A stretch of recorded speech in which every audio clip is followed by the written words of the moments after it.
तो जय हिंद मेरे प्यारे साथियों। तो आज की वीडियो में हमारा जो चैप्टर चल रहा था विलयन यानी सॉल्यूशन, तो उसका एक पार्ट है मोल प्रभाव या मोल अंश। ये हमेशा एग्जाम में पूछा जाता है। तो इससे रिलेटेड जो भी क्वेश्चन है या डेफिनेशन या फॉर्मूले हैं वो आपको अच्छे से समझाऊंगा। तो वीडियो जरूर अंत तक देखिए, क्योंकि आपको बहुत अच्छा इसमें जो एक्सपीरियंस है वो मिलेगा। क्योंकि हम इसमें आपको A to Z जो भी एग्जाम में पूछे जाते हैं, न्यूमेरिकल है या फॉर्मूले है, वो आपको अच्छे से समझाएंगे। तो पहले आप डेफिनेशन को देखिए।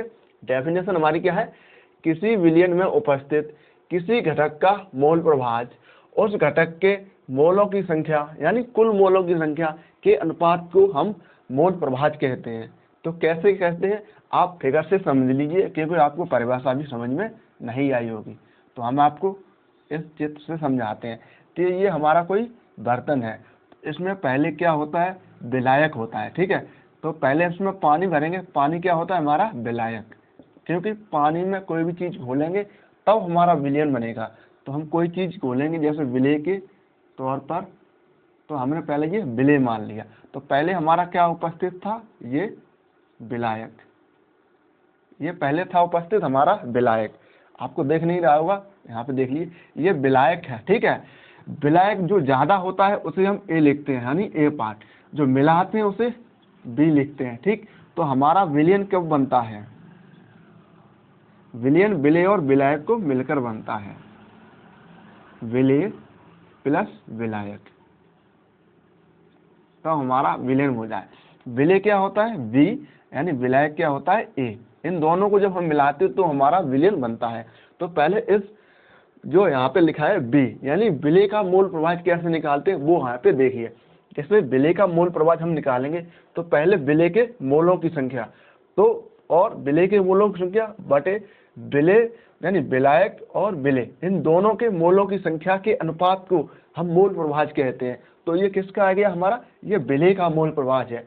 अब हम देखते हैं विलायक का मोल प्रभाव कैसे निकालते हैं।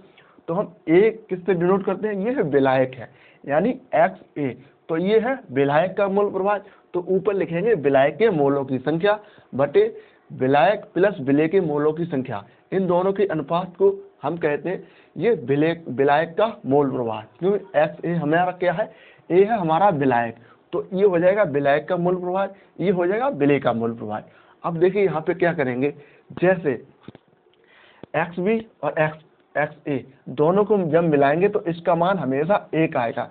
मतलब जो भी मोल प्रभाव के क्वेश्चन है उनको दोनों के जब विलेय और विलायक के मोल प्रभाव को जब दोनों को जोड़ेंगे तो उनका मान हमेशा एक आएगा, ना एक से कम आएगा ना एक से ज्यादा आएगा।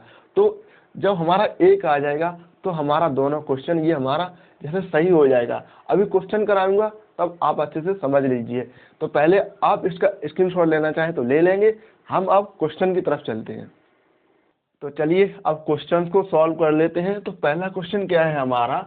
यहाँ पे लिखा है 40 ग्राम NaOH को 90 ग्राम जल में घोला जाता है, यानी घोला गया है। तो प्रत्येक घटक का मोल प्रभाव ज्ञात कीजिए। तो यहाँ पे प्रत्येक घटक का मोल प्रभाव ज्ञात करना है। तो पहले से हम सॉल्व करेंगे। तो यहाँ पे क्या लिखा है? NaOH है और जल है यानी H2O। तो जल में घोला गया है तो हमारा विलायक कौन हो जाएगा? जल। तो इसे हम A मानेंगे और इसे B। ठीक, तो NaH हो गया। NaOH क्या लिखा है? NaOH है 40 ग्राम। तो ये NaOH का भार हो गया यानी WB। WB कितना हो गया? 40 ग्राम। तो इसके मोलों की संख्या निकाल लेंगे हम। तो मोलों की संख्या N होती है। तो N कैसे निकालते हैं? N का एक सूत्र होता है स्मॉल w बटे स्मॉल m, यानी भार बटे अणुभार। तो भार कितना है इसका? 40। NaOH का भार कितना है? 40। तो NaOH का अणुभार निकालेंगे तो यहाँ पे है NaOH। देखिए NaOH। तो सोडियम का कितना अणुभार कितना होता है? 23। ऑक्सीजन का कितना होता है? 16। और हाइड्रोजन का 1 होता है। तो सभी को जब जोड़ेंगे तो ये 40 आएगा। तो 40 बटे 40 ये हो जाएगा N। ठीक, N की वैल्यू कितनी आ गई यहाँ पे? 1, यानी NB। ये क्या है? NB। ये है विलेय का, और विलेय के मोलों की संख्या कितनी आ गई? 1, ठीक। अब हम निकालेंगे H2O यानी जल के मोलों की संख्या। तो जल हमारा विलायक है, इसे A माना है हमने, तो हम जैसे यहाँ पे क्या दिया है 90 ग्राम, यानी WB यानी WA क्योंकि ये हमारा विलायक है, तो ये कितना है 90 ग्राम। तो WA हमारा कितना हो गया 90 ग्राम। अब इसके यानी विलेय के मोलों की संख्या, ये है विलायक, तो Na की मात्रा निकालेंगे। तो पहले ये क्या हो गया भार। अब जल का अणुभार कितना होता है 18। आपको नहीं पता है तो हम निकाल के दिखाते हैं। जैसे H2O, H का कितना होता है 1, 2 का गुणा करेंगे प्लस 16, तो 2 + 16 ये कितना हो जाएगा 18। तो हमने यहाँ पे 18 रख दिया। ठीक। अब इसके मोलों की संख्या निकालेंगे, 18 × 5 = 90, ये होगी 5। ठीक। अब हम जैसे पहले NaOH का ही देख लेते हैं। तो NaH के मोलों की संख्या NaOH का मोल प्रभार निकालने हैं। तो मोल प्रभार निकालेंगे XB, क्योंकि ये हमारा विलेय है। तो विलेय के मोलों की संख्या कितनी NB / Na + NB। ठीक, ये दोनों हो गए। अब इसको जब सॉल्व करेंगे तो NB हमारा कितना है 1। अब दोनों को जोड़ेंगे, Na हमारा कितना आया है 5, NB कितना है 1, तो ये हो जाएगा 1/6। ये हो गया हमारा विलेय का मोल प्रभाज 1/6। ठीक। अब हम निकालेंगे विलायक का मोल प्रभाज। ठीक, यानी XA। तो ऊपर हो जाएगा Na / Na + NB। ठीक। Na की वैल्यू कितनी है हमारी 5, और Na 5 + NB कितना है 1, तो ये हो जाएगा 5/6। ये हो जाएगा विलायक का मोल प्रभाज। अब देखिए अब जब हम इसके उत्तर की जांच करेंगे तो कैसे करेंगे, यहाँ पे होता है XA XB = 1। अगर 1 इसका मान आ गया तो हमारा आंसर सही है। तो XA की वैल्यू कितनी है 5/6 प्लस XB हमारा कितना है XB 1/6 बराबर 1। यहाँ पे बीच में क्वेश्चन मार्क लगाएंगे क्योंकि हमें इसकी वैल्यू फाइंड करनी है। ठीक। तो इसका जो एलसीएम कितना हो जाएगा 6। तो 5 ऊपर जैसी संख्या है वैसे ही हम जोड़ लेंगे, बराबर क्वेश्चन मार्क 1। तो 5 और 1 6/6 बराबर क्वेश्चन मार्क 1। 6 से 6 एक बार कट जाएगा, तो 1 = 1, यानी हमारा आंसर है वो सही आ गया है। तो पहला क्वेश्चन हमारा सॉल्व हो गया। अब हम दूसरा क्वेश्चन सॉल्व करते हैं। तो दूसरा क्वेश्चन क्या लिखा है हमारा, NaCl के जलीय विलयन में, यहाँ पे क्या है जलीय विलयन, यानी H2O की बात हो रही है। जलीय विलयन में NaCl का जो मोल प्रभाज है 0.08। तो H2O के मोल प्रभाज की गणना करनी है, H2SO4 का मोल प्रभाज ज्ञात करना है। तो पहले हमें क्या दिया गया है वो लिख लेते हैं, इसे सॉल्व करेंगे। तो यहाँ पे NaCl का जो मोल प्रभाज है कितना है 0.08।